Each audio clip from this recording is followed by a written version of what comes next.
Team, we're going to go ahead and begin to discuss lesson 4. If you haven't watched the previous lessons, go ahead, take a pause and go back. But otherwise, let's go and take a close look. All right.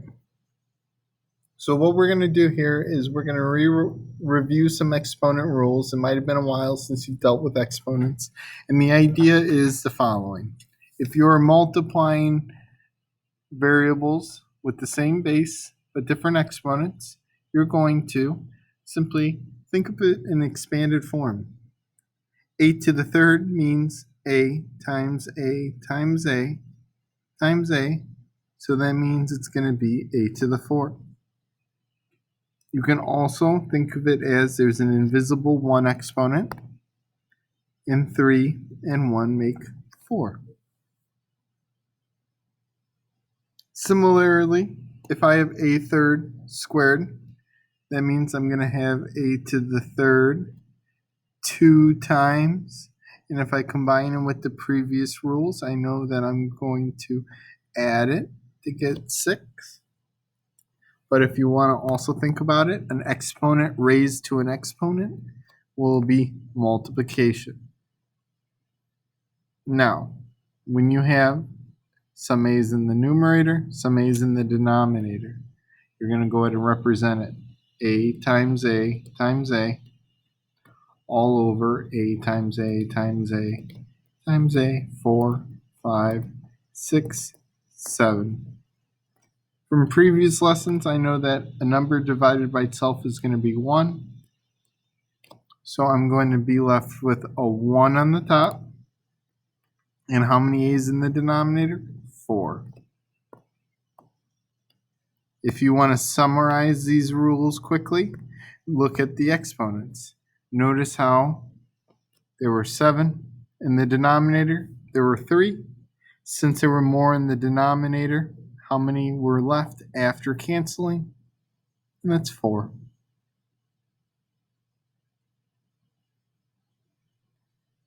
Using these same rules, a to the 6 divided by a to the 6 is going to be simply 1.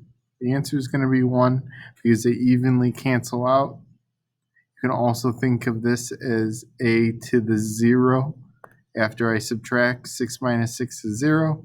And I know that any number to the 0 exponent will be 1. Last but not least, how do I handle rational exponents? Well, I know from a previous example, when it's being raised, I know I'm going to be multiplying. So the idea is that I'm going to have a, and I need to multiply 2 times 1/2. 2 times 1/2 is going to be 2 over 2. And then this is going to reduce to be a to the first power, and I can just write it as a. So these are the math rules from Math 1 about exponents. Basically, they're observations based on writing it in expanded form, and there are ways to quicken my calculations. Okay. Moving on next, we're going to go ahead and look at perfect squares, and these perfect squares and perfect cubes are going to be essential when I am trying to simplify radicals. So I have 4 squared. 4 times 4 is 16. 5 times 5 is 25. 6 times 6 is 36. 7 times 7 is 49. And I continue writing out all of my perfect squares. These numbers are essentially the ones that you should recognize when you're doing work with radicals. And then I think 225 and 14 times 14 is going to be 196. The reason why they're nice is if I take the square root of 16, it'll be 4. Now my perfect cubes, you can notice that 2 times 2 times 2 is going to be 8. 3 times 3 times 3 is going to be 27. And then the way I'm doing it is just by multiplying it repeatedly. If I have a negative perfect cube, notice it is a -1, a -8, a negative 27, a negative 64, and a negative 125. This is something to keep in mind. Odd roots, there are 3 negatives. That is going to result in a negative. I continue. My fourth power is going to be 1. 2 times 2 times 2 times 2 is 16. 27 times 3. Notice how I'm just adding an extra 3. I'm going to take 27 times 3. It's going to be 81. Again, to figure out the fourth power for 4 to the fourth, I'm going to take 64, which is 4 to the third, and multiply it by 4, giving me 256. Likewise, for 5 to the third is being 125. I'm going to multiply it by 5 one more time and get 625. All in all, these are just reference numbers that you should slowly begin to identify when we're simplifying our radicals. Okay, so the idea is, number 1, in order to simplify this, I'm going to look for perfect squares. Why am I looking for perfect squares? Because it's a square root. So my perfect squares are going to be 1, 4, 9, and 16 is too big. Now, I know that 4 is a factor. So I'm going to rewrite number 1 to be the square root of 4 times the square root of 3. 4 times 3 is the square root of 12. So by splitting it up in this specific way, I can rewrite that the square root of 4, one number times itself is 4, is going to be 2 times the radical 3. This is considered simplified. For number 2, I see that it's an index, so I'm looking for perfect squares. I see 1, 4, 9, 16, 25, and 36. And the number that I'm going to use here is I'm going to use 4. I'm going to rewrite the square root of 40 to be the product of the square root of 4. 4 times what is 40? That's going to be the square root of 10. Now I can simplify. The square root of 4 is going to be 2 times the square root of 10. A number in front of a radical, you assume multiplication. This is why it's helpful to know these perfect squares. I know for my next one, 24, 1, 4, 9, and 16. And I'm going to go ahead and pick 4 inside of my 24. So I'm going to rewrite this to be 4 times the square root of 6. 4 times 6 is 24. The square root of 4 is going to be 2, leaving me with 2 radical 6. This works for perfect cubes, except for my reference list changes. I'm going to use the first numbers. 1 squared is 1, 2 to the third is 8, and 3 to the third is 27. I can represent the cube root of 24 as the cube of 8 times the cube root of 3.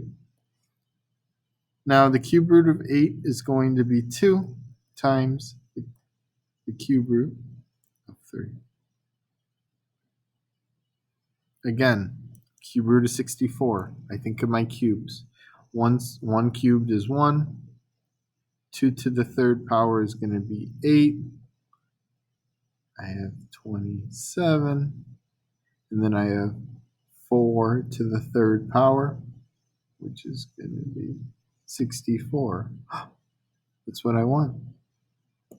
So I can just write that the cube root of 64 is just going to be 4. If I wanted to, I could also represent it to be the cube root of 8 times the cube root of 8. And then that's going to be 2 times 2, which makes 4. I can choose to just take the number as is, that is 4 to the third power, or I can do it in parts, and I will get the same simplification. Now, remember, the number in front of the radical means multiplication. So really, when I'm looking at 32, I see no index, so that means it's going to be a square root. And I think of my perfect squares. 1 squared is 1, 2 squared is 4, 3 squared is 9, 4 squared is 16, and I have 5 squared is 25, and then I have 6 squared is 36. Now, I can go ahead and represent this as a culmination of different math facts, but I'm going to go ahead and choose 4. I can choose 16, that'll work, but I'm going to purposely pick 4. If I do 3 times 4 times 8, this is going to turn into 3 times 2 times the cube, or the square root of 8, which means 6 times the square root of 8. Be careful though. I need to go ahead and keep reducing. I'm going to simplify further. The square root of 8, I can represent it as the square root of 4 times the square root of 2. This is where the catch is. Just like some fractions where you have to simplify multiple times, I'm going to go ahead and rewrite this to be 6 times the square root of 4 is 2 times the square root of 2 is going to be 12 root 2. This would have been the same if I would have taken out it as 16. There are always multiple rows, but keep the number in the front and simplify as you go. Okay, let's go ahead and look at this next guy. It is to the 4th root, and you might not be familiar. 243, what numbers go inside of it? Well, let me divide it by some of my numbers to my 4th power.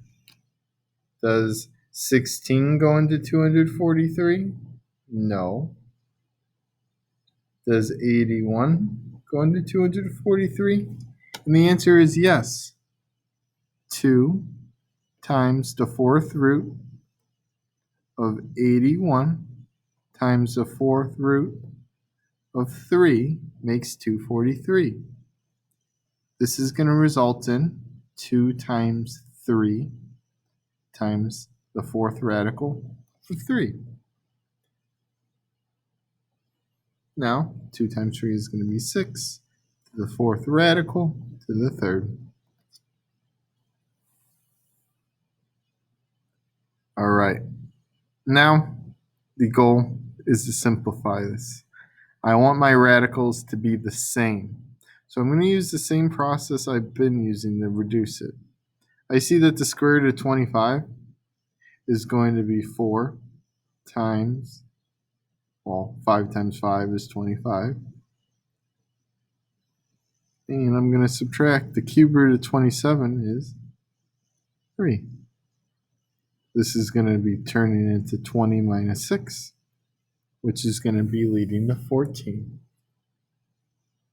So to summarize, what we're going to be doing here for this just first part is that to simplify radicals, we are going to use perfect squares, perfect cubes, and so on in order to rewrite equivalent radicals, and then we'll simplify it in pieces as we go. Hope this helped. That's it for part 1. Good job.